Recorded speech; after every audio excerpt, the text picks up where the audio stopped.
Yemeni #1.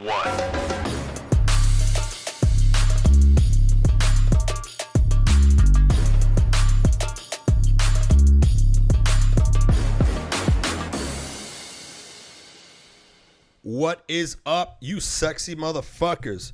I'm back with another podcast, 2 in 1 week, making up for all the time I fucked up not doing it for the last month because I've been on the road. 100th podcast. And I got a superstar finally. The majority of the time I just got like open micers and shit. Now we got an open micer who's a superstar. That's right. I still hit the open. I was thinking about that today, man. What? Justin Hires. I didn't let him say my name. Bring this up a little bit more, like so. Can you hear me? Here, let me. Uh-oh. I just want to make sure it's angled right. Everybody that's watching, hello. This is behind the scenes magic. I was thinking about today how I still go to open mics. Like, in a lot of the open micers in LA, they have no clue that I've starred on like CBS for the last 6 years. I know. And they like, wow, he's really good. And I'm like, well, I'm like been doing it for a while, but I still go there to work on like my brand new because jokes. You care about your fucking craft, bro. I do. You're not too proud. I'm not too proud. That's I think that's the fucking key, bro. I think too many people are just too fucking proud, bro. And I refuse to do that. I refuse. There's moments where I want to be proud. Like, there's moments where I'm like, these motherfuckers are. All right, slow down, bro. You ain't shit. You ain't shit. You ain't shit. You got to check out ego, man. I practice lack of ego. That's what I try to practice. Lack of ego, man. Because I was telling my friends, like, man, ego is like salt.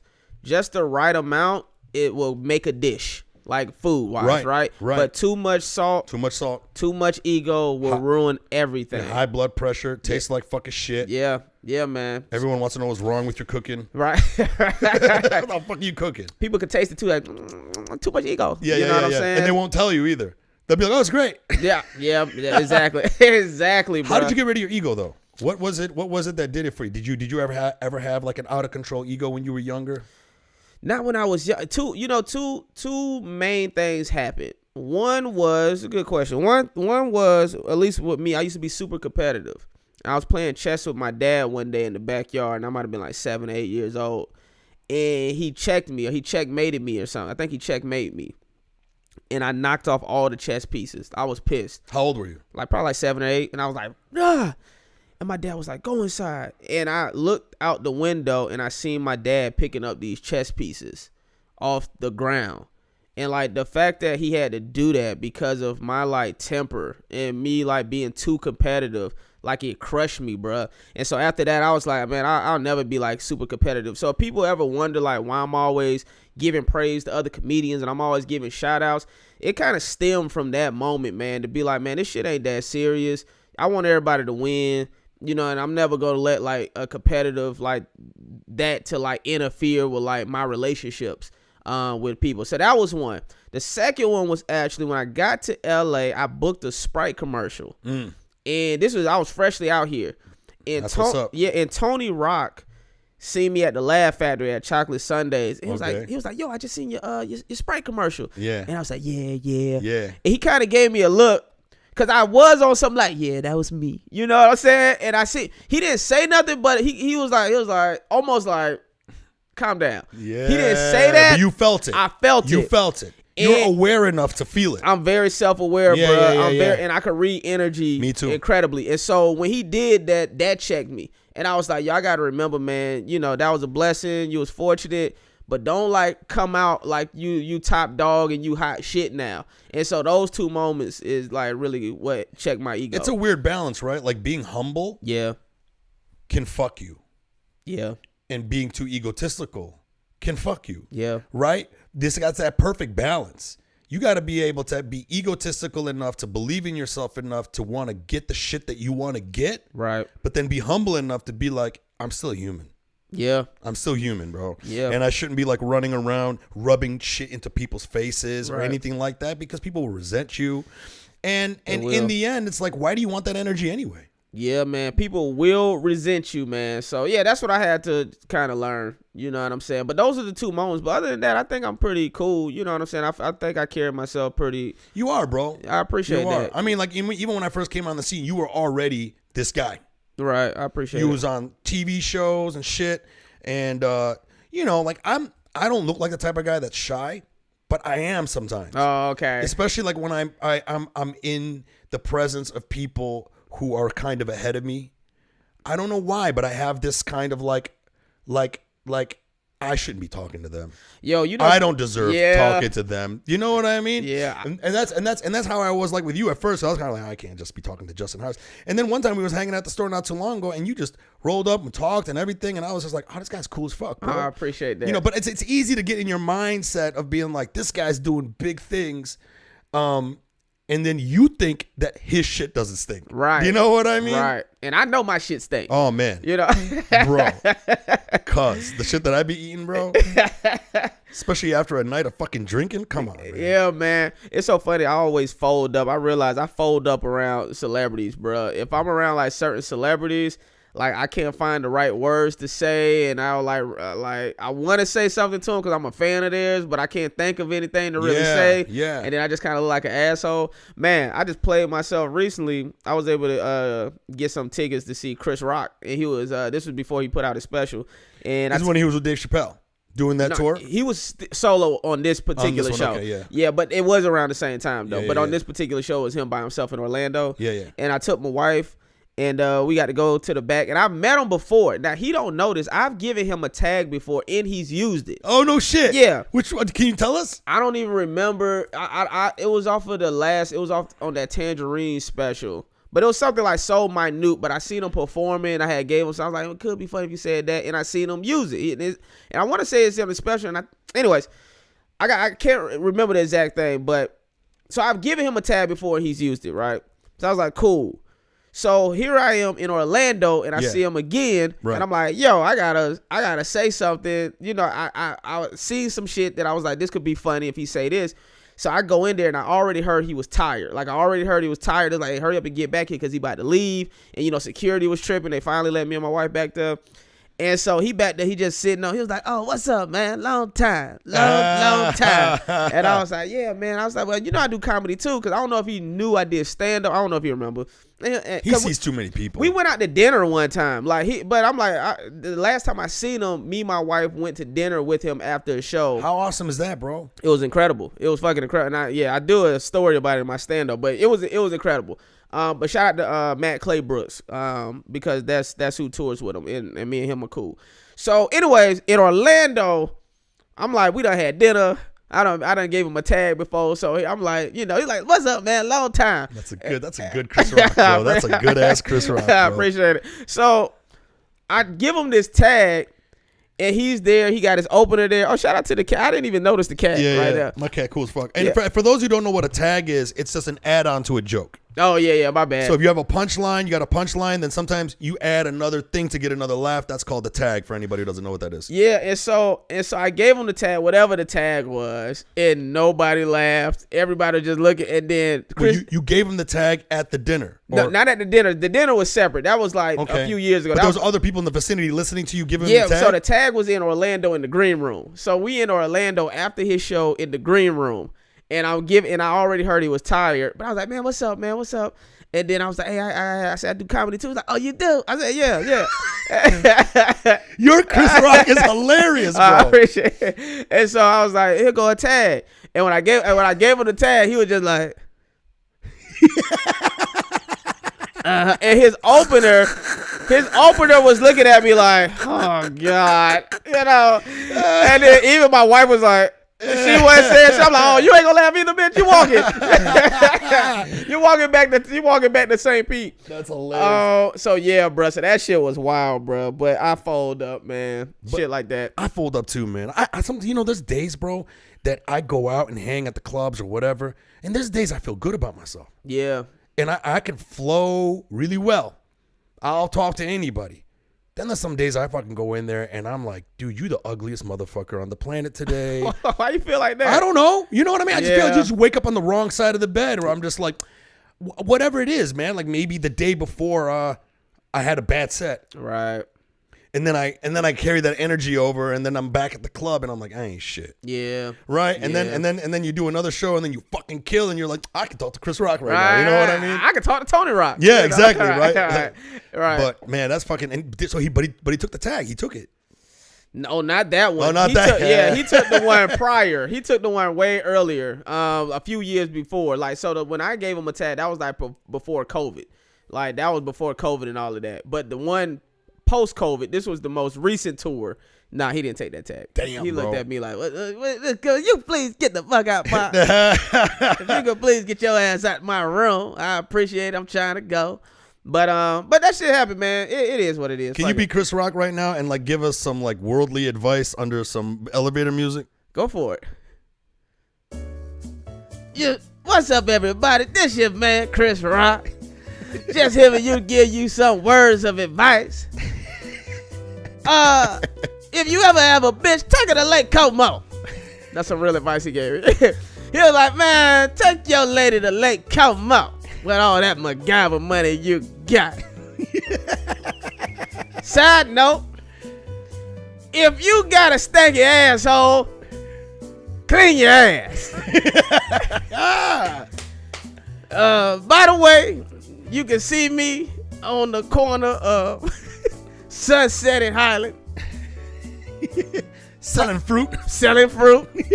I got some apricots, watermelon, apples, and if you're lucky, I'll slide in some ginger ale, no ice. Hey. Oh, no. That's a fucking good Chris Rock, bro. I appreciate it, so bro. you do that voice in your set? Yeah, in my set when I tell the story. They must love that Yeah, shit, bro. it goes well. And I do a Chappelle too in that story. In your face. So, you know, I used to do Chappelle back in the day too. But I do it in the story. Because my whole story is about how my wife, I took her to see Chris Rock, but she wanted to see Dave Chappelle. And, so that's kind of what the story about. But yeah. How do you come up with your bits, bro? Like what type of shit you talk about? Like, I mean, you know, like you goofy as fuck, bro. Yeah. On stage, man. Yeah. Remember that one bit that you had where you put your leg up the thing and then like your dick is at the. Man, you know what's so funny? I forgot. Remember that bit? I was forgot. a long bit that you. I remember the first time I saw you. That fucking killed, man. Was it about taking like dick pics? I think it was about. It was something about taking dick pics or whatever. I forgot. And then and then you do an act out where you put your leg up and then you throw the microphone under your fucking. Yeah, I need to bring that back actually because you stopped doing that shit, huh? Yeah, I stopped doing it, and then I seen David Spade do special, and he had something similar. But basically, my joke used to be about how lucky women are that they could have their homegirls take photos for them. I was like, see, dick pics, I was like, you know, I said, women, y'all at least have the option to let one of y'all homegirls take a sexy photo for y'all. That's hilarious. Men, we don't even have the option. Nope. I was like, we got to take, you know, pics for ourselves. Yep. And then that's when I was talking about dick pics. I said, can you imagine if your homeboy... That's what it is. Can you imagine if your homeboy was taking... Yeah. And then you're like trying to like figure out the best angles and shit. I'm trying to figure out the best God, angles. that's a good fucking bit, bro. Thank you, bro. Damn, I ain't told that joke in maybe about 3 years, man. That it still works. Yeah, that's like an evergreen joke. Yeah, I need to bring it back. But yeah, I see David Spade new special on Netflix, and he had a joke similar, and I was like, damn. Fuck. But I mean, I don't give a shit. I'm at a point now where it's like, motherfucker, who got the most views on the joke? Because like I ain't gonna take his shit because I know in my heart of heart, you just brought it up about when I did it. Yeah. I haven't, like, I've been doing that. Bro, joke. that was years ago. I remember when I first started, like 5 years ago. Yeah. I think I saw you do that bit. Yeah, because that used to be one of my main jokes. You did that Crack 'em Ups is when I saw it. Oh, did I? Yeah. Yeah, I need to bring And I remember when I saw that, it was another thing that inspired me. I was just like, I need to be more, I got to have more act outs. I got to like really have fun on stage. You know what I mean? Because before I was all military about my jokes. I got to get these jokes out. Now I'm having more fun and I'm being goofy and I'm doing act outs. And that's the key, man. The key is having fun. I be having to remind myself that, you know, just to have fun. You know, one of my homeboys, a comedian, hit me up last night and he was like, yeah, I'm about to perform. I was like, have fun, man, because that shit's important, bro. Because we'll get in our head and we're like, man, I hope I do well. I hope I don't bomb. I want to tell this joke. I want to tell that joke. And it's like sometimes I'm like, yo, I just need to have fun. Go where the crowd and the energy takes me. Instead of just, unless I'm like focused on like trying to get a like late night set on tape or something. If that's not the case, it's like, man, let me go up there.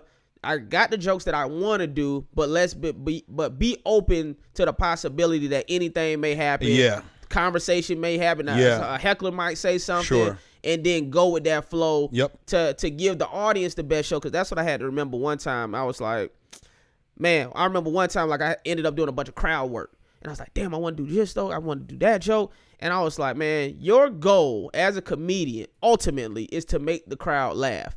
And if the crowd was laughing, dying laughing at the end of your set, then you did your job at the end of the day. That is true. You know, so I be having to remind myself about that shit. I have to remind myself too, man, because when I first started doing stand-up comedy, I had this mindset of like crowd work is cheating. Yeah. You know, because I feel you though. Because, well, I mean, another comic said this to me, and I thought this was the best way to describe what crowd work is. It's A+ laughs for C- jokes. Yeah. I kind of agree with that, bro. Right. Well, because you man, like you can get a laugh from crowd work just bringing up something. Yeah. And people just laugh. Look at this fat bitch. Yeah. You know, Yeah. what kind of hat you wearing? You know. So the thing is that like I got to get out of that mindset because I've been so used to the mindset of like crowd work is cheating. Lean on your fucking jokes instead. And I think that's a good thing to have when you're a beginner comic. Yeah. To not lean on crowd work. Yeah. To try to get yourself to a point where your jokes can actually get laughs. But that's the problem with all these Instagram comedians. Now, I don't want to say Instagram comedians, but a lot of these comedians, they go to the club specifically to do crowd work, so they'll have clips to post online. do too. Yeah, you see what I'm saying? And so now, but I interlace it. Well, that's good. And so me, I don't even do that. I mean, I know, and I probably should do that, but I'm more of I'm going up there to do my set. If a crowd work moment happens, great, I'll clip it. I don't go up there with the mindset of I'm going to open up with my first 5 minutes to do crowd work specifically to have something to cut together for Instagram and TikTok. Not saying that's the right thing to do, but I'm just saying that's what my mentality is. But I've been at shows with some of my homeboys, and yeah, they first 5-10 minutes or their last 15 minutes, they're specifically doing crowd work because they want to get that material to be able to post online.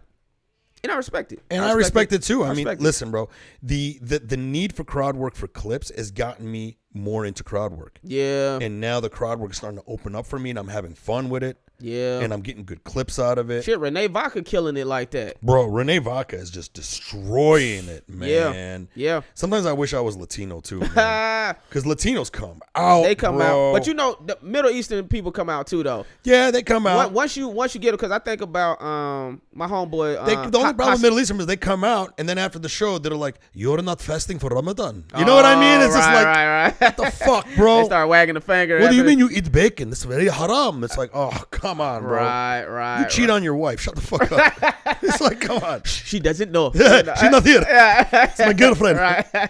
But because I feel like any comedian that's from a specific culture, once they find out about y'all, they all come for you. It's true. You know, my problem is my jokes are very general. Gotcha. And I don't pander to Middle Eastern people. Right.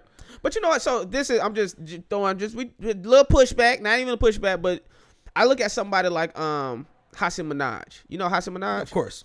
And I don't feel like he panders to Indian culture. He's Indian, right? I mean, yeah, he's Indian. He's okay, Indian. That's my homeboy too. I'm like, but I just wanted to make sure I'm not fucking up cultures and everything like that. Piss off Pakistani. Yeah, shit, you know what I'm saying? Yeah.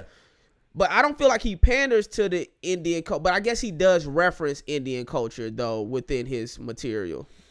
He does. I mean, I think Hassan Minhaj has got more of a general audience. Right. Because he was on The Daily Show and all that stuff. But he's very political. Have you been to one of his shows? I've never been to a live show. It's damn near all Indian. Right. It's damn. So, but my point is this. This is my point I was making. I mean, when you get to that level, they'll come out. Right. I see what you're saying. When you get like, if you're on TV then and shit, the Yemenis are like, okay, he eats bacon, so what? He's on TV. Right. You know what I mean? Right. Well, shit, man. Keep doing your shit, man. Keep putting them clips out because eventually they go keep going, and then all them people go start showing up. They are showing up. Oh, well, there you have it. And that's the thing that's cool, man. Is more people are now showing up. You know? Oh man, see, and that's something I'm still working on because it was like I was on these network shows, but I ain't selling out no clubs. Yeah. You know, because like I wasn't doing comedy, like stand up on the shows. It was a drama show, but I'm kind of like the sure.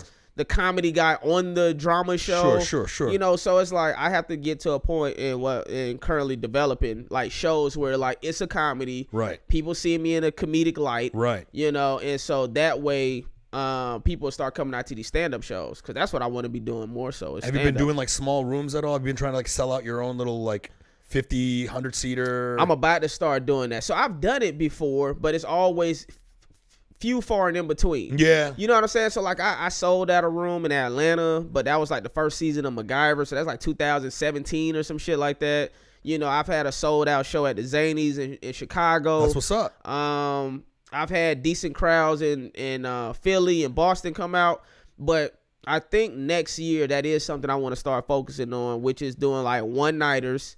And do a tour. And do a tour of one-nighters. Door deals. Door deals. That's what my stand-up agent was just telling me about. Cause I'm like, yo, I'm not getting booked for these weekends because I'm not on no show right now. They playing me, and then also not that they just playing me, but I'm not selling out these venues either for the weekend, so I respect it. You know, so they was like, yo, we need to try to start doing some one-nighters and do door deals. Amen. And so that's actually and you make good money on the door deals, bro. That's what I heard, man. Yeah, dude. Sometimes I'll do a door deal, and you'll make more money in that one night than you'll do for the whole weekend, or how the club will pay you. I'm serious. How you go about promoting your shows? I have an email list that I'm constantly trying to grow. Yeah. Trying to drive people to my email list. I got a link that they hit to do it, and then I also have a number. If you try to text I got Mike, the number. The 206-207-5422. Yeah, I mean, I have a number also is what I'm saying. Yeah. So you text Mike to that number, and then you can join my list that way. I need to do that so they could join your email list by texting that number. Yeah, her name is Liz Mealy. She's a comedian out of New York. Yeah. She's a very smart businesswoman. She's blowing up right now. She's doing a tour all around Europe and stuff. I've never met her in person, but she's got a service called Lizard Mail. And the A is so it's LIZRD, not RAD. Okay. Lizard Mail. Bro, it's like $3 a month. Okay, that's good. And it's 12 cents a sign up. So every person that signs up, it just takes 12 cents from your account. Oh, got you. And to me, it's worth it because then not only that, bro, I've been using shortcuts on my phones. Have you been using the shortcuts? Nah. Bro. What I just found it? out about the shortcuts. Shout out to my boy Ed for fucking pointing this out. You can go on your iPhone and go to the settings and go under keyboard. And then there's this thing called text replacement. So inside there, I have all these shortcuts for things. So like for if somebody shares a reel on a Facebook, right? I thank everybody who shares. I will sit there and thank every single one in the comments, right? Yeah. But now all I do is press FBB as the shortcut, and I hit space, and the whole fucking paragraph comes up. Thank you for sharing my clip. Oh, shit. Join my email list. Would love to see you at a show sometime.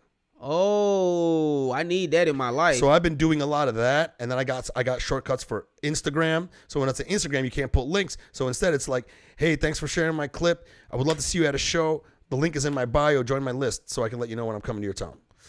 Damn. You know, and I got to start doing that. So I'm doing that. Just put me up on game. I'm trying to get people to join my mailing list at the show. I incentivize them by giving them like discounts on t-shirts. Yeah. So I'll be like, hey man, if you join my mailing list and you show me the that you got to the end of the email list thing, I'll take $5 off a shirt. Oh. Or sometimes one thing I got smart, I created a shirt based off those come and go gas stations. It looks just like it. It's a skeet and skedaddle. Skeet and skedaddle. So when I go to those towns that have come and go gas stations, I come with a shitload of those shirts and they sell out. And I'll also have stickers, the Skeet and Skedaddle. The last time I had Skeet and Skedaddle stickers, and I told everybody, you join my mailing list, free sticker.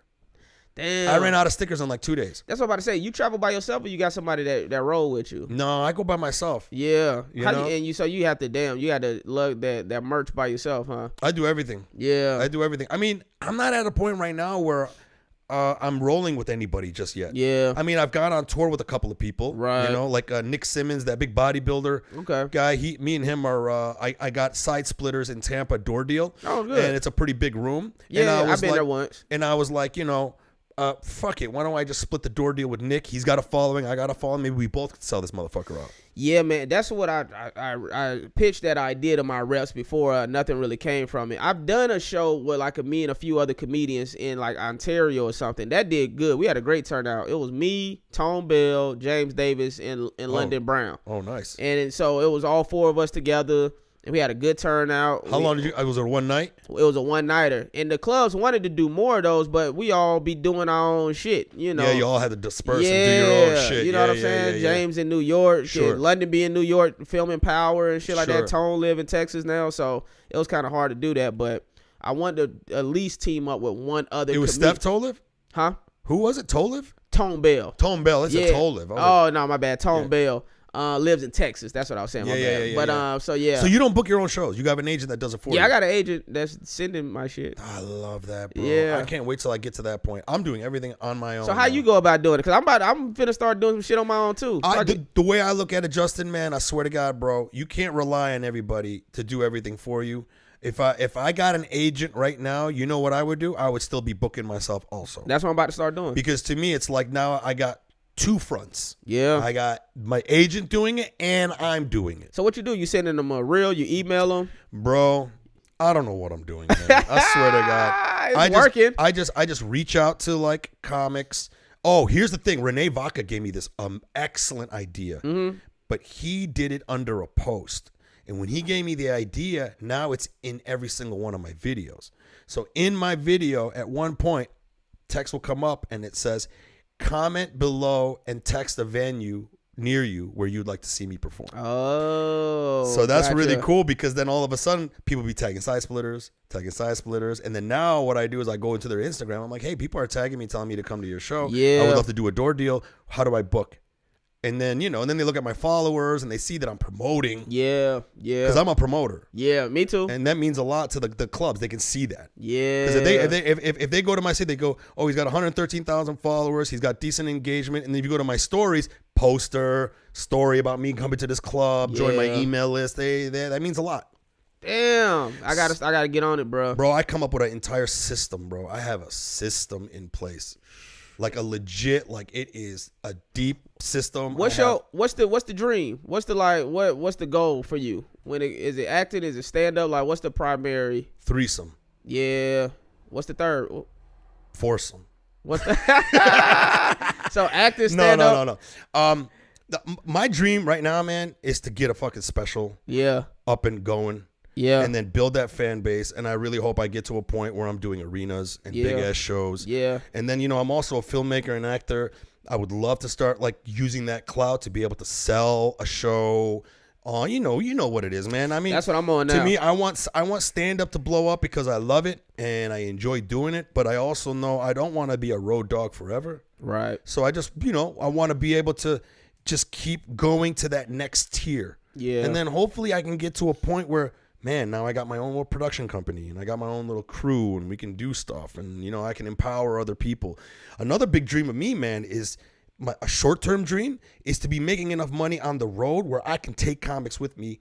I can pay for their room. Yeah. I can fucking put them up. You know what I'm saying? Yeah. Like that to me is also like a real like it's something that I really want to do, man. Yeah. I want to be able, because like right now, if I'm doing like door deals in these other places, sometimes I got to leverage local talent that will also bring people out to the show. Gotcha. Then I got other people out here that I want to bring out with me, but I'm just like, yo, man, you don't really got that much of a following or whatever.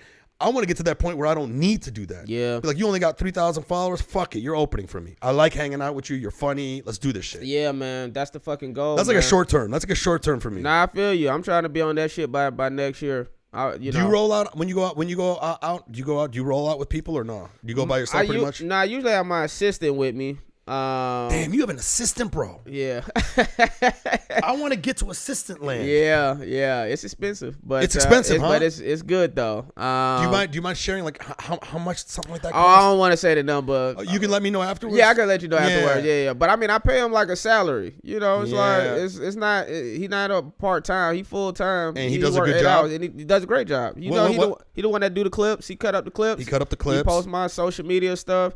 He handles your social media. Even something like I needed him to hit up the Apple store to set me an appointment, so I could take my laptop to the Apple store. He do that. So he just do all that other stuff. Like, hey, get flowers for my wife. Get fucking, if I need him to. Yeah. If I need him to. But he understood that coming in like this. He's my assistant. Is whatever I need assistance with. If I can't get my dick up, I need you. You should get a woman assistant, bro. You got a female assistant, bro. I know, but my wife. Oh, the wife. Fucking. I know. Come on, man. So nah, man. But he's great, man. He's great. And that's my homeboy too. So we've been friends since. He's one of my best friends. So when he comes out to you, he comes out to your shows. He comes to my shows when I'm on the road. When I'm on the road, he comes. You fly him out. I fly him out. Wow. And so sometimes like the travel money, because they give you travel money when you go do them clubs. They do? Oh shit. I haven't had that yet. Oh The shit. I was fuck? gonna ask you about that with your door deals if they pay for your hotel and No. travel. Well, sometimes they pay for hotel. Okay. So yeah, they pay for my hotel and travel when I'm doing the clubs. And so yeah, so I'll have him come out. So sometimes that'll just come out of my budget. And I have him stay in my room. And so yeah, I'll either get like 2 beds or I'll get a suite, you know, and I'll be in like the bedroom and he'll be on like the sofa bed. Does it cut into a lot of your profits or no? It does. Well, see, okay, so it does. Where I'm at financially, I can afford to do that because right now I'm more so about just trying to get out there, become a great stand-up comedian, build my fan base. It's less about the profit margin right now. It's less about the profit margin. Yeah, I'm right there too. But, you know, if I really needed money, then no, I wouldn't take him. You know what I'm saying? I wouldn't take him. And then sometimes I'll have a feature. So luckily, like, you know, Jackson McQueen. I was just talking to him on the podcast yesterday. He's one of the funniest motherfuckers, man. I love Jackson, man. He's so funny. So he opened for me. He featured for me. Damn, you had him open for you, bro. Yeah, man. You ain't fucking around. No, of course not. So, but damn, it's funny. you brought a straight killer to open for you. Yeah. So, but Jackson will tell you I'm one of his favorite comedians. You know what I'm saying? That's nice. Yeah, you know what I'm saying. So, he with his big ass eyes. Yeah, he got some big ass eyes. So he featured for me down in I think it was in South Carolina because he's from that area. Yeah. So sometimes I try to do the same thing. You know, sometimes I take one of my homeboys, Reggie Jr. Or, you know, I'll try to get Jackson or somebody, you know, or somebody in the area. So you're doing the right thing by getting, you know, a comedian that's like in the area. Yeah, you know, but I at think the that's same smart. time, it would feel really cool to bring some of these day one guys. You know what I mean? Yeah. Some of the guys that I really love that I'm tight with and shit, and hopefully we can get them to blow up and stuff, man. That's everything, bro. Yeah, man. When I see videos of like, you know, Theo Von, and he's out there on his bus, and he's got these comedians with him. That's the life, That's man. the life, man. Well, see, that's what I realized from doing TV, man. It's like, that's when I realized, yo, I'm a comedian. I used to like be like, I don't know. People say, do you like acting more or you like stand-up more? And I'd be like, oh, no, it's kind of equal. And then after doing TV, I was like, no, it's comedy. It is, It's stand-up. You don't care about TV, but you still like it, though, I right? still like it. Yeah. I'm developing stuff right now. I know, right? And that's going good, but... Can you talk about what you're developing? Because you said it the other day. Yeah, it's just script. One is a scripted show, one is like a game show.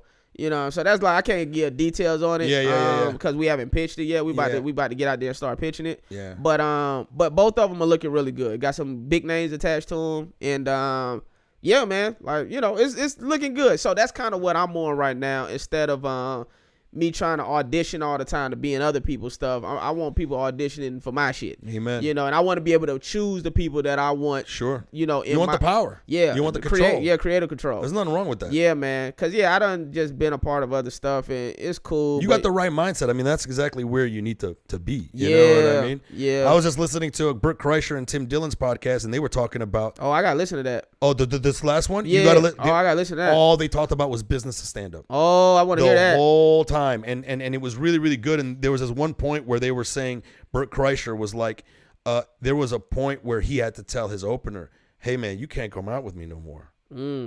It's time for you to do your own shit. Oh, because he was beasting like that. You know? Was he beasting, or he just felt like you've been around? No. He wasn't beasting. No. It was like, I love this guy, and I gotta cut the umbilical cord. Yeah. He needs to grow. Yeah. Because he said that you don't always want to be the comic that is known to be this other comic's feature. Right. You know, and then like Burt Kreischer saying, people don't really respect you that much, and this, that, and the other thing. And there's nothing wrong with being an opener, especially if you're a beginning comic. But like what you're doing right now. You're at that mindset where you just said, hey, I'm sick of auditioning for other people. I don't want people to audition for me. Yeah. There's nothing wrong with that. What you're now thinking is the next tier up. That's exactly correct. And that's exactly what we got to do. That's exactly correct. I mean, I used to be nothing but an opener, and then I would fucking headline every once in a while. Now I'm like, strictly I'm headlining. Headliner, yeah. I'm still going to open, bro. Yeah. Don't get me wrong. You know, some comics ask me to open, man. I'm gonna fucking do it. Yeah, yeah. I'm the same. I'm way. not at that level yet. Yeah, depending on who the comedian is, I don't mind featuring for people. That's what I'm saying. The money ain't shit though. Nah, it's what 100, 50 or 50 or maybe something like that. A show. Did the House of Comedy in Vancouver, bro. They only paid you $6 for the entire weekend. And then you did like 5 shows. $6. 600. Oh, I'm about to say 600. Yeah, that sounds right. 600 Canadian, bro.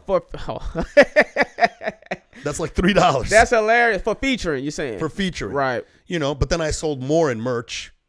See, I gotta get some merch, man. No, you gotta get merch. I'm not good at merch. I had it before, but I'm just not good with merch for whatever reason. But you know, like the idea, like whatever that. If you sit down and think about it, bro, it'll come to you. Because I remember this one comic, DJ Sandu. He was doing merch when I was first like starting, and he's the one who inspired me to do it. And he was just like, dude, you just gotta sit down and think about what bits would make a good T-shirt. Yeah. And then he goes, you got that bacon shit. Right. And then I was like, oh my God, yeah, drop bacon, not bombs. I could make that a slogan. Right. So that's slogan.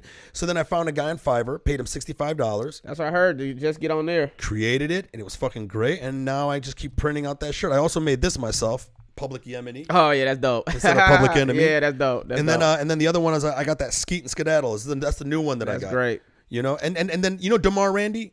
Yeah, I love DeMar. DeMar Randy inspired me when I first started coming around to Marty's. Right. He made the Compton College shit. And I told him, I was like, man, that shit looks really good. And he's the one who put it in my brain. He's like, bro, you got to make shit that people want to wear regardless. They don't have to see your show. It's got to be fashion is what he said. He goes, you want to create something that's fashion.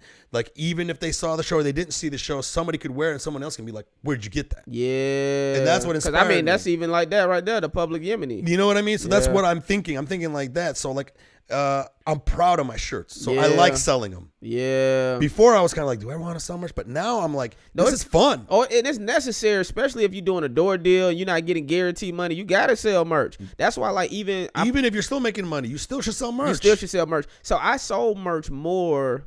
I did it as a headliner too, but definitely when I was on the tour, I used to open for Affion Crockett at one point. And I had like, that's when DVDs were still around. Damn. And so I took How long you been in the game?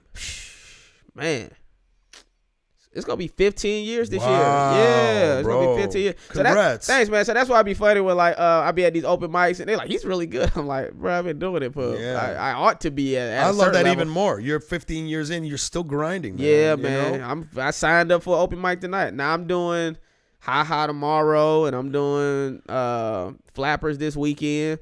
You know, but I'm currently even putting together new stand-up footage so I can get it to the Improv and get it to the Comedy Store, because I'm not in at those clubs like that. Yeah. You know, I'll get in through a booker, but I'm not like in with the club. I know what you mean. And I was in at the Laugh Factory, but then they got a new booker. I don't know what the fuck's going on over there now. That is why I'm focused on building my own fan base. That's a because fact. the guards are always changing. That's a fact.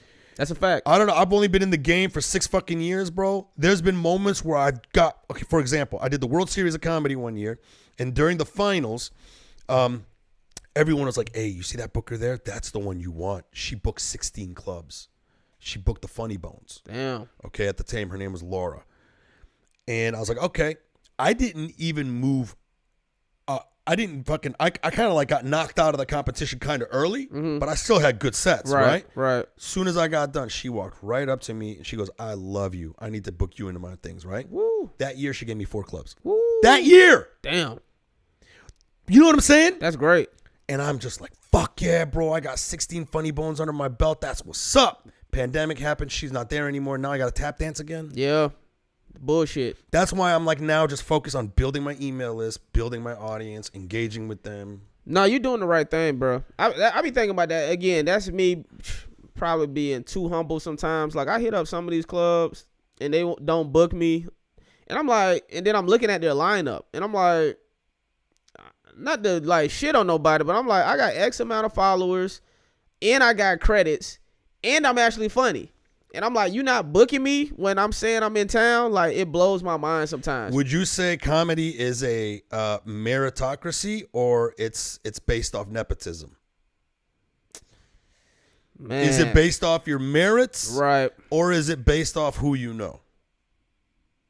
It might be a combination of both. I think it is a combination of both. Yeah. I mean, it's definitely who you know, who know. Like my daddy said, anybody who you know is who knows you.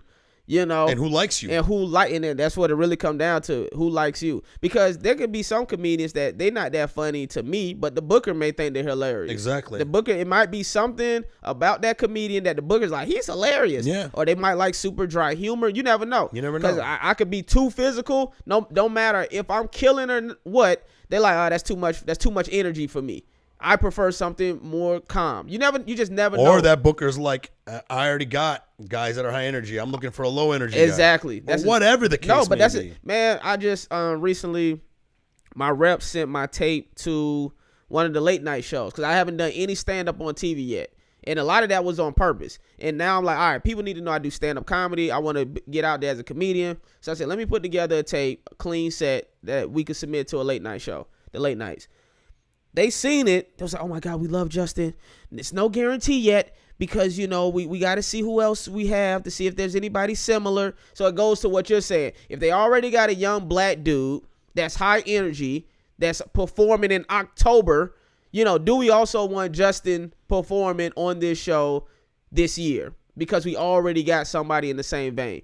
And then, is this person more well-known than Justin? You know, like he kind of do what Justin do. Or does hiring this person give us brownie points?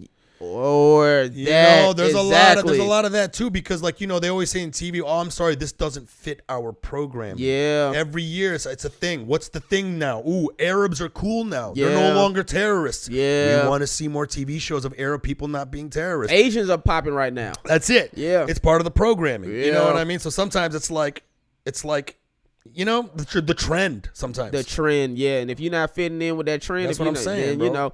So yeah, but so I think you have the right idea, and I plan to do the same thing, which is just building my fan base. So I started in December of 2022. I said, yo, I'm finna just really get on the social media shit because I was going viral before everybody. Like, and I mean this shit. Like, I was going viral on YouTube and all that shit in 2009.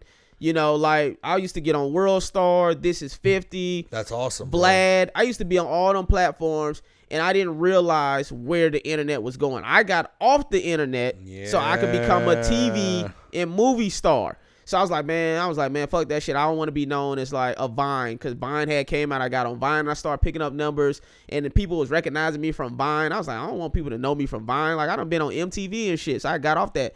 But I'm like, man, I wish I would have just stayed online. So came December 2022, I said, I'm finna get back online and just start really pumping out like videos, you know. And so I don't do sketches anymore. I used to do sketches, but now I'm doing like reaction videos. And some of those, man, I got reaction videos that hit 14 million views on Facebook, all type of crazy numbers, right? And I started building up a fan base. And then recently I had to stop to develop these TV shows that I'm working on. But now I'm back out here, so now I'm finna get back on it. So I said all of that to say this, though. Building your fan base as a comedian, if you're a comedian, musician, whatever the fuck, definitely if you're a comedian or a musician, that's the best thing you can do. And so you like, fuck, you don't have to worry about the gatekeepers. That's it. Because once you have that fan base, you know, Hollywood gonna come to you regardless. Once they see you selling out all these shows and venues, they gonna come calling. Now you're part of their program. Yep. Yeah, you know exactly. what Now you're I'm part saying? of Oh, we love him. Uh-huh. We love Yeah. him. We love Mike. Because you got clout. Because you got clout. So you almost can't blame them. No, you can't. You know it's what business. I mean? It's business. It's business, man. That's why I don't get upset when these clubs not booking me. Now, when the clubs in LA not booking me, I'm like, y'all on some bullshit. Because I'm like, y'all got people coming to y'all club regardless. Like, I can understand if even at the store, no, fuck all that. Even at the store, there's people at the store. I got more followers and more credits than that's up that I'm not up. It's just that the booker either don't know me or you know, whatever the fuck the case is. That's why the hang is also important. But at the same time, you feel like you're spinning your wheels if you're fucking doing it too much. One of my homeboys told me to come hang at the store on a Monday so he could introduce me to the booker. I go there. He never introduced me to the booker because she was inside the OR the whole night. And so I was like, I mean, goddamn, is she the Godfather? Like, I mean, you haven't even got on her booked show that she does on Fridays? No, didn't even know about it. You should try to get on that. Well, yeah, I'm gonna have to. That's a way I would email her or right? Emily, yeah. I mean, the way I got on it, man, I remember, and it really pissed me off because I reached out to her. She wanted to put me on, but then I was already headlining a show in Oceanside, and I felt bad because the guy had me on the poster for a month. Yeah. And I can't just. And she called me the day of. Oh yeah. And I was you like, did the right thing, man. You know, but at the same time, then it took so long for her to see me again. Yeah. Then I was like, God damn it, bro. Then finally, I had enough. Then one day I was on a mission. I was like, I'm going to go there. I got to talk to Emily. Yeah. So I just went there only on that. And as soon as I saw her, I made a beeline her. I'm like, See, Emily. I don't even know what she looks like. That's the crazy thing. Oh, right. So I can't even, you know, if I saw her, I would just walk up to her because I'm like, yo, she's all you got to do is walk up to one of the door guys and be like, hey, man, where's Emily? What does she look like? Right. You know? I'm going to have to do that. That's what I'm on right now. So that's why I'm still cutting together. I got a few other sets I need to go through because I want to have some sets already uploaded to my Vimeo.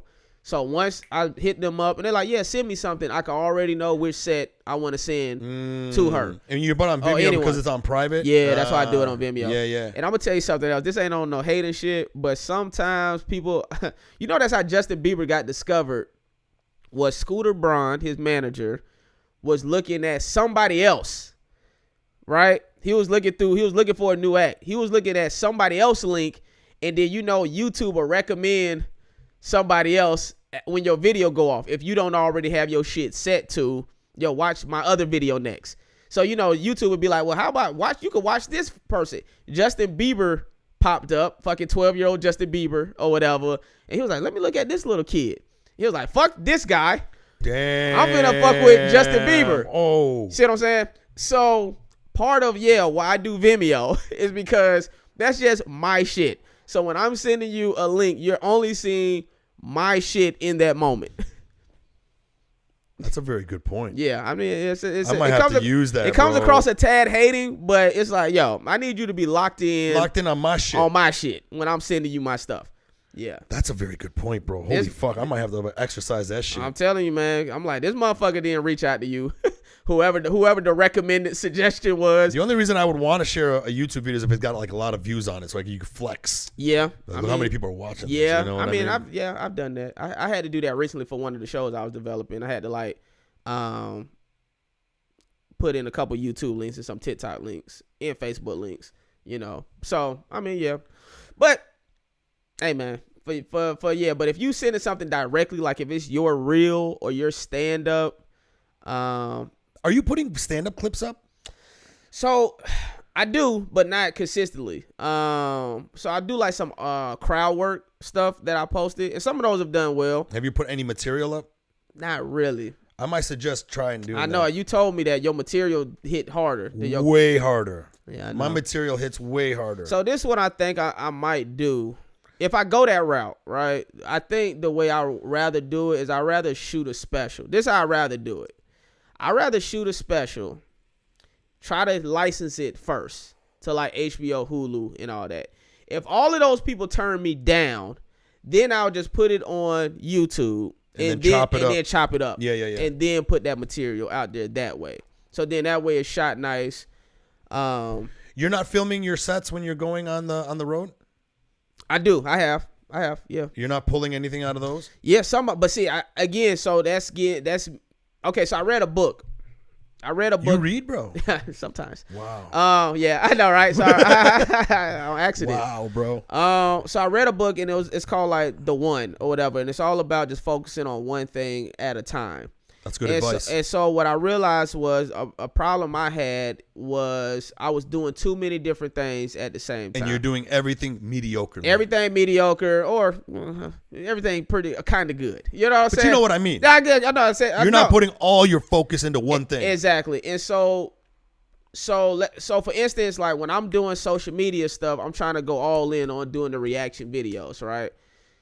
Then I had to take time away to develop these two different shows because I had two different companies interested in both of these show ideas that I had pitched them.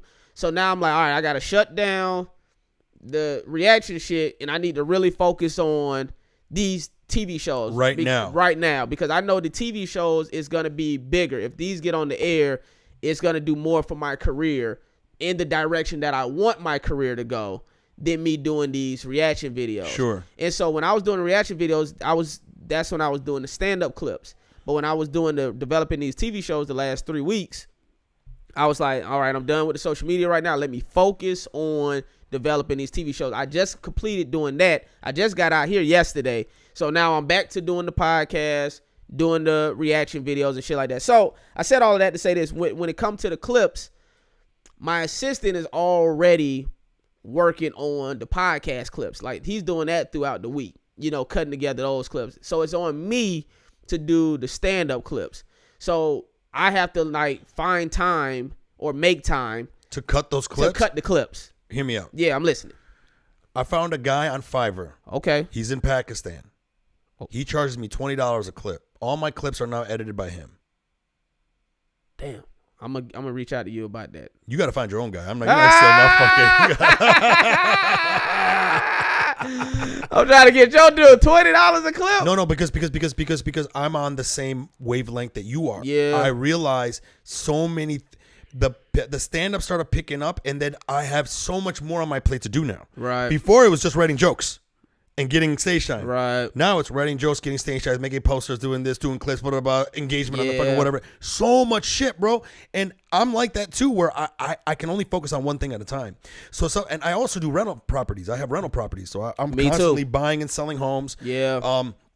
And that's another thing that takes time. Yeah, it is. So I had to realize, I'm like, yo, if I want to keep my Instagram popping, yeah, I gotta free up my time editing. My problem with editing, Justin, is I love editing. Yeah. Because I used to be a professional editor. Oh, wow. I didn't know I that. love it. Yeah. I love it so much, I could sit in front of it forever. Yeah. And I could tweak a thing forever. And then if I'm watching myself perform, now I'm critiquing myself. Oh, and then I'm watching how I did that thing. Oh, man, I did that really good. How do I do that again? You know? Right. And now the video that should take me an hour to edit takes me 3 days. Oh, shit. And see, on the reverse side, I'm not as particular, but I think probably the reason I haven't had anyone edit my stand-up clips yet is because I'm more precious about my stand-up edits. Like, exactly when I want to cut to, you know how it is. You're editor. You just direct them. Yeah, you see what I'm saying? Well, yeah, you're right. Because he gives me 3 revisions. Oh, you got a good dude. 3 revisions for $20? Most of them are on there. They give you 3 revisions. Damn. But he's in Pakistan. He just bought Pakistan. You know what I'm saying? Yeah, I know for $20. For $20, he just bought the whole country, bro. What I'm saying is that goes a long way for him. Yeah, I even tipped him a lot of times when he did a lot of work, and he told me, you don't have to tip me, man. This is enough. And I'm just like, you know. While you were saying that, I was like, let me make sure my damn housekeeper, okay. I would remember she was going over to my house, one of my rental properties. So like now, man, when I'm like I said, man, I'm very good at setting up systems. Yeah. That's the only way I can relax is if I have a specific system in place. A, B, C, this is what I do, right? If I get a date, I have a checklist that I follow. Right. Make the poster, post it on this, post it on Bands in Town, get it on your website, all that shit, right? And then I hired a virtual assistant. So you got an assistant too, man. But she's in Philippines. But you know, she works hard. She charged me $10 an hour. I'm surprised she charges that much. Shit. She's ripping me off, bro. All right, Philippines, goddamn. I haven't used her since because I've been having to change my system because everything's growing. Yeah. And now when I get the new system, that's when I'm going to hire her back again, teach her the new system. Yeah. And then that way, all I have to do is be like, Comedy Store, this date, 7 p.m., boom. And she runs everything. Damn. She makes the poster. She does this, the whole checklist, right? With the stand-up clips, bro, I put one camera in the back and I put my iPhone facing the audience. So I have 2 cameras running, and then I mic myself with a wireless microphone, right? And it's under my shirt. That's how your audio's so clear. And then I take the other wireless microphone and I clip it on the curtain facing the audience, so I get the audience laughter too. Damn. Okay, and then it burns it straight into the video. And then right after the show, if I have a good crowd work, bro, I'm telling you, right after the show, I fucking dump the footage onto the fucking thing, and I cut out that moment, just that moment. Yeah. And I put it into a folder called Highlights. Put it up on Google Drive, give him all the freaking audio, run it. Damn. And then the next day, he'll have me a rough draft. I'll wake up in the morning, have a rough draft ready for me. I look at it. I go, okay, take this out, move this around, blah, blah, blah. Damn. You know? I'm about to get on it. I'm getting on it. My homeboy was telling me the same thing. He was like, you need to find a damn student at USC or some shit to edit your stuff. That's another thing that I'm trying to think of, man. I got to either find an intern or maybe just take a good bird's eye view of my income coming from my real estate and try to figure out how much can I afford to set aside to hire someone. Yeah. Like an assistant would be everything. If I can hire an assistant to do all the booking and shit, my God. Yeah, because even me, when I really get to booking these clubs, yeah, I'm gonna have my assistant do that. Maybe I'm gonna have them like on Mondays, like send out my shit. You know what I'm saying? Like Monday mornings, I want that be the first thing you do. To send out these emails and make the phone calls and send out the links. You know what I'm saying? And then get to whatever the rest of the day is. It's a lot of work, man, but I find out the more I do it, the easier I'm getting at it. Yeah. Like, because at first when I had to do it, I hated it, bro. Yeah. Just so mad. I'm like, why can't I just tell jokes? Yeah. But it don't work like that, It's a business. Know? I wanted to talk about something real quick. I just thought about something today. Yeah, go for it. Okay. And I'm kind of embarrassed by it when I really thought about it and shit. But it's nothing big. Do you know any songs that you grew up with or whatever that you thought the lyrics were one way and then they were another way? Yeah. What's one? I can't think. You know, so I'm the worst person with music. I'm always forgetting lyrics. I'm forgetting titles. So I'm trying to think if this. To me, it's not about forgetting. It's you thought it was right. This. Like, for example, you know the song California Love? Yeah. California Love. My favorite Cali song. Right? Bro, when that thing came out in the fucking 90s, I'm so embarrassed. You know when it goes, California knows how to party. I thought it was saying, California, go drink a 40. Yeah, that's incorrect. It's very incorrect. yeah. Back then I was drinking a lot of 40s, though. That's you know hilarious. That's what I thought. I didn't think that. I knew that one. Damn, I'm trying to think if I know anyone. I can't think of none. I feel bad for dropping the ball on this. No, there's nothing. Yeah, I can't think of one. But I know for a fact there is something. But I can't even think of like what. There's song a whole bunch of them for me, man. Remember that song, Girls Just Want to Have Fun? Yeah. How that one go again? Girls just want to have fun. They just the wanna. They just yeah, that was a the good song. wanna. Yeah. Cyndi Lauper. Oh, that's what that is. Yeah, Cyndi Lauper, that was yeah. good. So you know the part where she goes, they just the wanna. When I was a kid, I thought that she was saying they test the water. Like in my mind, I test the water. I test the water. I thought she worked for the city or some shit. Like, That's hilarious. Damn, I can't think of nothing. like she works at the city of Flint. She got to test the water and shit. That's hilarious. Flint. But that's what I thought. That's though. a spoof. Test That the water. would have been the perfect spoof if Flint happened when that damn. Oh yeah. Yeah, that would have been the perfect. You got it. Yeah, them spoofs got to be timely. Oh, you were talking about dick pics earlier. What's the best way to take a dick pic? You know what's so funny? I've never taken a dick pic. Shut the fuck up. I've never taken one. You've never, and no girls ever asked you for one? They've asked me. And you still wouldn't give it to them? I always knew I was gonna be on TV. Yeah, but you know your face don't gotta be on it. Still, I didn't trust them. They would have it from me to them in their cell phone. So I never did it. But you're not proud of your dick then. Are you proud of it? I have an average size dick. No, bro. I do. No, dude. You're short, so no matter what your dick is, it looks big on you, bro. Well, that's my point. I used to have a joke about that too. I said I have an average size dick, but I'm below average height. Yeah. So you got to grade my shit on the curve. Amen. You know, and it literally has a curve. You know, so no, my dick is fine. You know, but it really is. I always knew I was gonna be on TV. And when I knew that, I said, Justin, I can't just have dick pics and sex tapes out there compromising my profile in the limelight. And so for that reason, and I also said, these bitches that's asking for my dick pic, they have nothing to lose. These are loser bitches. And so if you got famous, they would try to blackmail you. If I got famous, they would try to blackmail me. They would say, yo, I got a photo of Justin Hires dick. Even if it's little shit like Rush Hour and MacGyver. You know, they would be like, oh, I got a picture of his dick. So I always knew what my career was going to go. And so for that reason alone, I've never sent a dick pic. You know what's funny is I want people to see it. You see your dick? Yeah. I would assume this way, though. When my dick is up, yeah. the camera this, like the camera this way. You go that way. Yeah. You assume that way. Yeah. Giant way. I think that's giant way. Oh, you mean it makes it look bigger that way? Yeah. Fuck. That's right. As my lip hit this fucking, like I was just a big dick. Just, oh my God. You never even tried taking a dick pic? Like even just like testing it out? Nah. What it looks like in the light? I don't think so. No. Like you like fucking like smoke up the room a little bit, like Ghostbusters. Nah, nope. Nah, man. You don't got one just on the ready. Nope. Don't got one, man. I would have one on the ready. I mean, because sometimes when girls ask for a dick pic, I'm like, I can't get my dick that hard. I told my homeboy. Sometimes they might get really hard. I'm like, oh, this is the moment. This is it. Click. This is it. I would probably use someone else's dick that's similar to my dick if I ever was to send a dick pic. Yeah, but still, it's coming from you. Well, And then what? But then I could. And then people are like, Justin Hire sent this dick pic. But if I honestly You're hilarious. If I honestly took a polygraph, I'd be able to pass it. So you think that like if your dick pic got out there and there was a controversy, TMZ gonna have a polygraph for you to fucking sit down?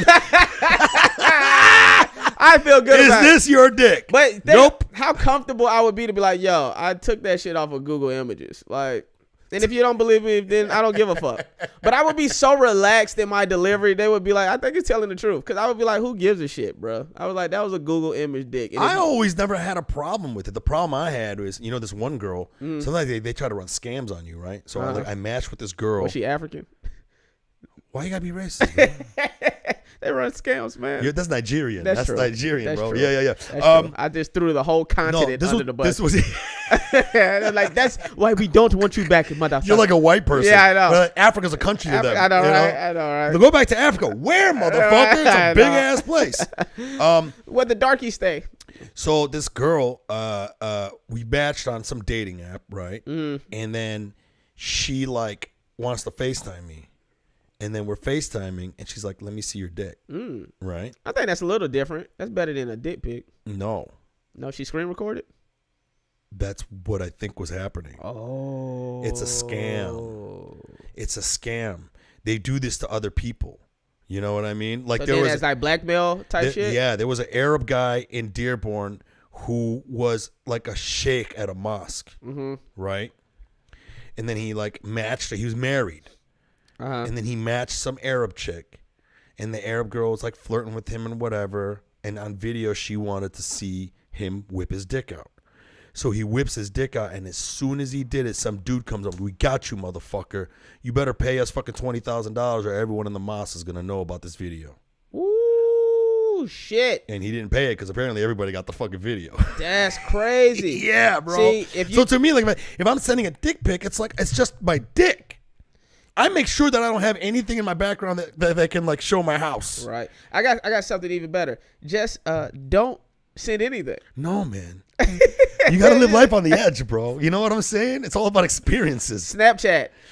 If you do a video chat, they can still screen record it. You just get notified that I know, but they're less likely to do it. No, and this is what I'm saying too. If you're video chatting, they're not going to screen record while you're video chatting on Snapchat. How do you know? They're not going to do that How do you because know? they know you're going to be notified immediately. But they can record their phone with another phone. They can. Bro. But I'm saying they can only do that not if you send a video. I'm saying if y'all are video chatting. Okay. So it's harder for them to like where you go see the other phone is what I'm saying. Not always, man. There's also other ways to like have that feed go on to another computer. Jeez Louise. Do you know what I'm saying? I think Snapchat, you can only log in under your name on one device because I got 2 cell phones. Bro, I hate Snapchat. Anytime I get a girl and I meet her online and she's like, let's go and meet on Snapchat, she's a cam girl and she's trying to get me to pay her to watch her fucking shake her booty. Is that shit real though? Yeah. What, cam girls? Yeah. I've heard about it, but yeah. Well, you thought cam girls was like a conspiracy? Is that what you thought it was? Well, because they follow you on Instagram and shit like that. They have like 0 followers. They're like, click the link and yeah. Click this link to watch me fuck. Yeah. So I didn't know if that shit was just like fake or whatever. I get really depressed when I look at my stories and the only hearts are coming from those bitches. I'm like, God damn it. No. Nobody else like my shit. I know. I get that sometimes. Anybody just want to try to fuck with me and shit? I get that sometimes. But hey man, But I agree. You do got to live life on the edge, have them experiences, Hey man, show your dick, man. I say pull it out right now. You know what I'm saying? Go viral, make a clip. That's funny that you said that about you average height and then your dick. Because I've said that all the time. I've never used it in a bit. Oh, really? I say that all the time. Yeah. Like, your dick is big. I go, any dick on me looks big. You know what I'm saying? I go, my dick is pretty big, but if you put my dick on AJ Faji, it don't shit. You know what I mean? Right. AJ Faji's like 7 foot tall and shit. Yeah, that'd be bad. No, I got a good size. I got no complaints. Is your wife white? No. Did you see that, guys? Did you see the disgust in his face, bro? Cause he know that. He know that shit. My wife is black. Yeah, shout out to the white women. But you know what I'm saying? All love to you. It was really funny when we were on your podcast. You asked the question, "Why are white women so bold?" And then when I asked Fuck Your Feelings, name of the podcast. Yeah, I even promoted it on my live stream. I went on live and I told them, check out your podcast. Fuck Your Feelings. That was a fun podcast, man. Thanks, man. But to me, I was like, you made a very, very fucking good point, man. And your point is that white women have always felt like they're the top of the fucking food chain of women, and that's why they have this fucking entitlement. Yeah. Bro. Have you ever dated a white girl? No. Never. No, I haven't. I've kissed one, but I've never dated one. You was never into white girls? No, I'm human. I mean, yeah, I find, man, one of my first crushes was who played Joey on Dawson's Creek? Tom Cruise got a baby by her. Joy on Dawson's Creek. Yeah, no, right? Look it up. Some fucking telemarketer called me, so I can't even look at my shit. Joy. You know, if you press it twice, it'll end it. Oh, I didn't know that. Yeah, if you press the power button twice. You just put me up on game. Joy Dawson's Creek. Yeah, I know everyone's like screaming it. Oh, yeah. She got a fat face, but she's cute. Yeah, what's her name? She's pretty. What's her name? Her name is Joey Potter. Her name is Joey. No, that's her character name. Oh, that's her. Oh, no, I'm sorry. Her name is Josephine Lynn. No, that's the fictional character. Katie Holmes. Katie Holmes. Katie Holmes. I had a crush on Katie Holmes growing up. Yeah, that's the one that like Tom Cruise fucked. Yeah, exactly. He fucked. Yeah. Jumping on the couches about it and shit like that. Pussy can't be that great. But I love Katie Holmes growing up. I'm trying to think of that was. I'm surprised you never dated a white girl. Nah. Did you feel like you were gonna disappoint black people? Yeah. Really? Yeah, that's a real thing, man. It is a real thing. Yeah, in our culture, you know what I'm saying? Patrice O'Neal talked about an elephant in the room, man. Yeah. That's my favorite. When he was like, when he goes to the black lady, and then he goes, how long are they gonna look for you if you went missing? Yeah, yeah, man. No, he's like, I'd look for you. It's a thing in the black community, man. It's not as bad as I think it used to be, but you know, black women still have a thing. Black women hate black men dating white women. Like, I don't blame them. Yeah. At the same time, you know what I'm saying? Because there's a shortage of black men. Yeah, exactly. There's a shortage of black men, and it's a lot of black women, and they're like, you know, instead of y'all dating one of us, you dating a white woman, and they really take offense to that. You know, a large majority of black women. So, although they're super cool with a black woman dating a white man. You know, they're fine with that shit. Oh, are they? Oh, yeah, they fine with that shit. They got no qualms with that shit. No qualms with that shit with a black woman dating a white man. Really? For the most part. I'm sure there's some that, Sure. But on the flip side, oh yeah, they really do not like black men with white women. Do you think that was probably why you didn't date any white women? Yeah. Really? No, I'm sure that was in the back of my mind. And then also, man, listen, I'm very aware of like privilege in America and racism, and I don't have time to educate anyone about my culture and my trauma. You know, being black in America, you already have trauma. You know what I'm saying? Like, just knowing what your history is and what your people had to go through, that's automatic trauma. And people could be like, well, it wasn't my people that did it. I don't give a fuck. You know, because you're still benefiting from what happened. Yeah, it's like a ripple in a pond. Exactly. Those ripples are still moving. Exactly. You So know? to date a white woman, I feel like there's gonna be times when I don't feel like having to explain certain cultural things and all of that. I don't have the energy, you know, to do that. So I just stuck with a black women. You know what I'm saying? I think I'm done with white girls now. Yeah. But hey, man, shout out to all the white women. White women. You know what I'm saying? And listen, you know, I'm not done with all white women. Don't I'm just get me saying wrong. The white women I've been dating. You know, I mean, beautiful. You know, beautiful women. The thing I like about white women, and I'll tell you this. Go for it. Me growing up in Detroit around a lot of Arabs. You know, I grew up in an area called Dearborn. There was a lot of Arabs, man. It was like almost like Lebanon and shit. And back when I was growing up, man, you know, the Arabs were new to the area. So whenever you get new immigrants, they really stick tight to their culture. Right? And then everybody's policing each other. You know what I mean? Right. It's very hard to date an Arab girl back then, man. You know what I mean? Because at any moment, her brother could be jumping out the bushes to beat the fuck out of you. Yeah. It's hard to keep an erection. Yeah. You know what I mean? When you know that her family could just descend on you. You know what I mean? And then you date these white girls. That's why I started dating white girls first, because they were, I don't say easy in like the negative sense. I don't mean like, ooh, they're easy like that. I'm just saying they came with a lot of less cultural baggage. Oh, gotcha. Because they came from a culture where they can pick up a guy like me from Dearborn, take me to her ivory tower in Sterling Heights, meet her father, Right. and then give me a blowjob in his bedroom. It's like while he's in the house. You know what I mean? Shout out to that. And then he'll make you a steak afterwards. Yeah. Did she suck your dick? Yeah. Did you way- do it good? The way her mom taught her. Yeah, exactly. Yeah, man. Shout out to white women. And that's the reason why I but now I'm getting to a point. And listen, I've dated black girls. I've dated everything. Yeah. You know what I mean? I don't discriminate. But like it was easy to date white girls when I was growing up. So then I was like really stuck on dating white girls. And I don't know, man. Like now I'm kind of like, fuck, dude. Maybe I should just go back to Arab chicks again, man. Yeah, I mean, you know what they say. Fuck who you know. You know, stick with you. That's why the Arabs fuck their first cousins, bro. Yo, I didn't know that shit until I watched Rami. And you know, that was the whole storyline. The first season was like that. He falls in love with his first cousin. Yeah, and I was like, yo, and I had hit up somebody. I was like, y'all do that, and I was like, I didn't know that was a thing. Because it's also an African thing. Yeah, I had a cousin try to fuck me, and I was like, no, you look like my uncle. That's yeah, right. Yeah, I can't do it. Like my mom, at one point tried to get me to marry my first cousin. Wow. Which is her brother's daughter. Wow. And she's beautiful. Yeah. Oh, I know. Oh, don't get me women wrong. are beautiful. No, yeah. but this girl, she's beautiful. Yeah. She's my cousin. She's beautiful. Okay. Yeah. No, I know. I believe it. But I couldn't help it. Same thing like you said. I was just like, yeah, but she got my mom's eyes, bro. Yeah, that's weird. very weird, man. And I don't know how you do that. And then I would be worrying about like genetic defects also. Well, you know, they're finding out that it's not like. Because people have been doing the first cousin thing for centuries. It's only very recently that people stopped doing that. You know that, right? Right. Well, I mean, but because I heard British people used to do it again. But British people, some of them they look a little scrambled. Yeah, scrambled. Yeah, their face is scrambled. Yeah, like your tooth is next to your nose and shit. What's up with that, bro? The eyes are super close to each other. Yeah. They can't even fucking speak English anymore. Yeah, they got no teeth. They put F where the T is. No thing. Yeah, you know. So I don't know, but. Hey man, I mean, it's your family. You know, you keep your family close. You're fucking hilarious, bro. Yeah, I mean, you know, you're fucking hilarious, bro. We're 1 hour and 16 minutes, man. You want to close this out?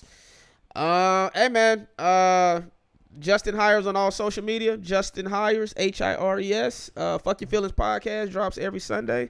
That's me and 3 other comedians. We talking shit about life and comedy and stuff like that. I was on that podcast, so anybody listening to this podcast, definitely check it out. Check out the podcast that I was on. We had a lot of fun with Lionel Dalton and Francisco. Yeah, that was a great episode. It was a good episode, yeah, man. That was good. I was really impressed the way you run it. Thanks, man. You ran it really well. You're very good at interviewing. Thank you, man. And keeping that shit rolling, man. Thank you, it was bro. very, very, very good, bro. Thank you, bro. I had to check myself even on this interview just to be like, you know, I was trying to make sure it's like conversational. I didn't want it to be like I was asking too many questions. I don't mind. Oh, okay. I love that shit, okay, bro. cool. I wish you would have just kept doing that, bro. Okay, no, but I appreciate the compliment. And yeah, man. And then I wrote Half Baked too. That's coming out sometime this year. I that's the one I wanted to talk about. Yeah, it's coming out sometime. But you said you couldn't. That's the one I was. Oh, that's what you're talking about. Oh, I mean, I don't know. It was supposed Is to Chappelle in it? No. Oh no! It was supposed to come out April 20th, but I haven't seen it's already shot. Yeah, it's already shot. We shot it last year. You were in it. I did a little cameo in it. Nice. And bro, yeah. you're doing big things, homie. Thanks, man. You're doing big things, man. It's really inspiring, bro. Thanks, bro. Bro. I'm hoping I can get to that level where I can get like a manager and get some clout. You will, bro. We'll look back at this conversation and laugh, bro. You're gonna be on top of the world. I hope so, buddy. No, it's happening. I know you're gonna be on top of the world. Bro, I appreciate that. Thank you. Hey man, we'll both be on our arena tours, and then we can hop on each other arena tours. Fuck yeah, bro. You know this is going out tomorrow. Do you got any shows coming up you want to promote? Nothing. I'll be at Flappers. I'm at Haha tomorrow, Wednesday, and anything on the road? And nothing on the road right now. No, nothing on the road right now. The website is justinhires.com. justinhires.com. Find him, man. This guy's a funny motherfucker. He is a superstar, and he's just one of the coolest motherfuckers, you know. And I'm glad to fucking know you, brother. Hey man, same here, brother. Hey, man. Guys, you can find me MikeFromDetroit.com. I'm coming to Houston April 20th, Riot Comedy Club, doing 1 night, 2 shows, and then I am going to be in Tampa, and then I'm going to be headlining Detroit House of Comedy June 9th to 10th. When you in Tampa? Side Splitters. When? July 6th. Oh, if I'm in town, I'll slide through. That's the area I'm from. I'm from St. Pete, Tampa. Oh, no shit. Yeah. You go back and forth a lot? Yeah, I just came from St. Pete, Tampa. Yeah. So you just coming back and forth a lot? Yeah, I do that. Yeah. Is your wife here? No, my wife and daughter in St. Pete. Yeah, so I be flying back and forth. Yeah. But side splitters is kind of far from my crib, but I try to slide through if you over there. Bro, if you're in that area, man, let's get you on the show. Hey, man. Do you know what I'm saying? Pull up. MikeFromDetroit.com. You know how to follow me, guys. I love you. Thank you so much, and peace out. Public Yemeni #1.